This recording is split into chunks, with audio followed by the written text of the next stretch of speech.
Hello students, आज मैं फिर आपके बीच में उपस्थित हूँ जॉन लॉक के अधिकार संबंधी विचारों का एक वीडियो लेकर। जॉन लॉक का संपूर्ण दर्शन प्राकृतिक अधिकारों की धारणा के ऊपर ही टिका हुआ है। प्राकृतिक अधिकारों की सुरक्षा और संरक्षा के लिए समझौते की बात जॉन लॉक ने की। उसके माध्यम से राज्य अस्तित्व में आया, सरकार की बात की। इसलिए जॉन लॉक का प्राकृतिक अधिकारों का सिद्धांत बहुत महत्वपूर्ण है। लॉक के अनुसार प्राकृतिक अवस्था में व्यक्तियों के 3 अधिकार प्राप्त थे: जीवन का अधिकार, स्वतंत्रता का अधिकार और संपत्ति का अधिकार। ये प्राकृतिक अधिकार हर सामाजिक, प्राकृतिक, कानूनी तथा राजनीतिक व्यवस्था में सर्वमान्य होंगे, अर्थात ये सर्वोपरि थे। राज्य, सरकार और व्यक्ति इनसे ऊपर नहीं था। अधिकार सर्वोपरि थे। पहला, जीवन का अधिकार। मनुष्य को जीवन का अधिकार प्राकृतिक कानून से प्राप्त होता है। प्रत्येक व्यक्ति को आत्मरक्षा का अधिकार है, क्योंकि अपना जीवन सबको प्रिय है और उसे सुरक्षित रखना प्राकृतिक अधिकार है। व्यक्ति न तो स्वयं अपने जीवन का अंत कर सकता और न ही किसी व्यक्ति को अपने जीवन के अंत का अधिकार सौंप सकता है। नंबर 2, स्वतंत्रता का अधिकार। स्वतंत्रता के अधिकार से लॉक का आशय है कि अपनी ही इच्छा के अनुसार कार्य करना तथा किसी अन्य की इच्छा के अनुसार कार्य करने के लिए बाध्य न होना। प्राकृतिक स्वतंत्रता की इस स्थिति में व्यक्ति किसी भी शक्ति के अधीन नहीं होता, केवल प्राकृतिक कानून के अधीन होता है। नंबर 3, संपत्ति का अधिकार। लॉक ने संपत्ति के अधिकार का विस्तार से प्रतिपादन किया है।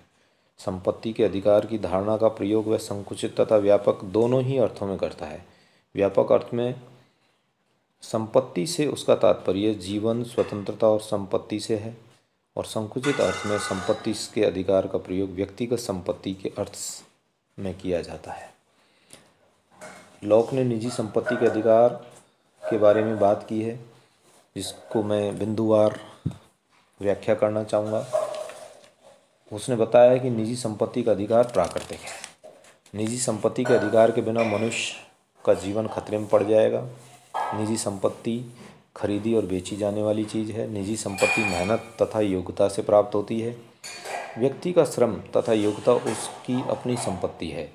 वह उसे बेच सकता है तथा दूसरे आदमी इसे खरीद सकते हैं।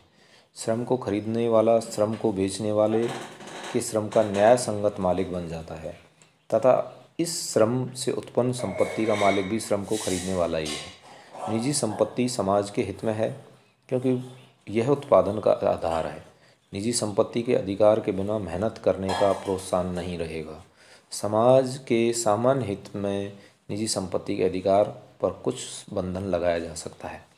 इस प्रकार से ऐसा लगता है कि लॉक की यह धारणा आधुनिक संपत्ति की धारणा के लगभग समकक्ष प्रतीत होती है। लॉक के अनुसार कानून तथा प्राकृतिक अधिकार का इतना अधिक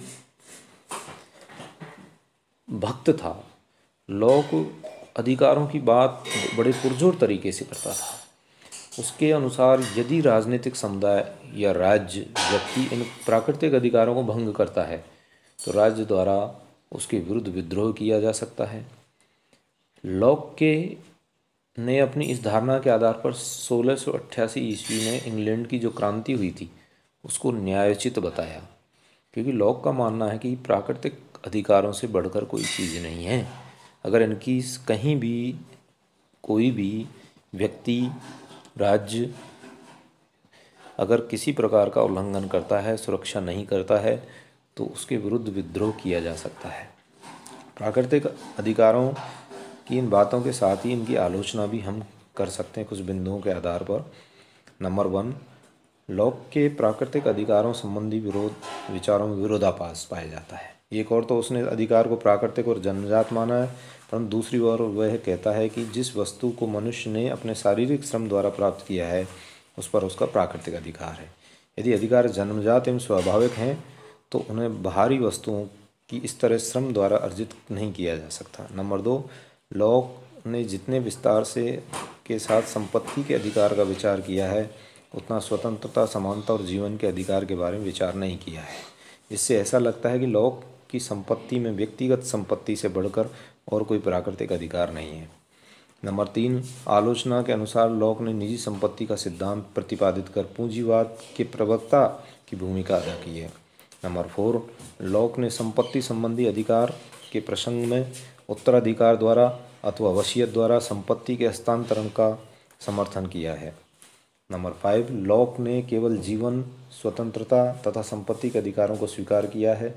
अन्य अधिकार जैसे शिक्षा, संस्कृति, धर्म आदि संबंधी किसी प्रकार के अधिकार को उसने स्वीकार नहीं किया है, इसलिए यह लॉक के अधिकार संकुचित है। नंबर 6, लॉक ने सिर्फ स्वतंत्रता पर जोर दिया है, समानता पर नहीं, जबकि आधुनिक काल में यह माना जाता है कि समानता के बिना स्वतंत्रता पूर्णतः खोखली है। नंबर 7, जन्मजात प्राकृतिक अधिकारों की धारणा आज अस्वीकृत हो चुकी है। अधिकार तो जीवन की उन परिस्थितियों को कहते हैं जो मनुष्य की प्राकृतिक शक्तियों के विकास के लिए आवश्यक हों, समाज द्वारा उन्हें मान्यता प्रदान की गई हो और राज्य द्वारा उन्हें लागू किया गया हो। इस प्रकार इन आलोचनाओं के बावजूद भी यह माना जा सकता है कि प्राकृतिक अधिकारों की धारणा राजनीतिक दर्शन की लॉक की उत्कृष्टतम देन थी। जहाँ तक व्यक्तिगत संपत्ति के संरक्षण का प्रश्न है, लॉक ने बहुत युक्ति संगत सिद्धांत की खोज की। इन्हीं सिद्धांतों को आगे चलकर एडम स्मिथ के महत्वपूर्ण आर्थिक सिद्धांतों में परिणत किया गया। इस प्रकार से डनिंग ने भी लिखा है, क्या लिखा है? राजनीतिक दर्शन को लॉक का सर्वाधिक विशिष्ट योगदान प्राकृतिक अधिकारों का सिद्धांत है।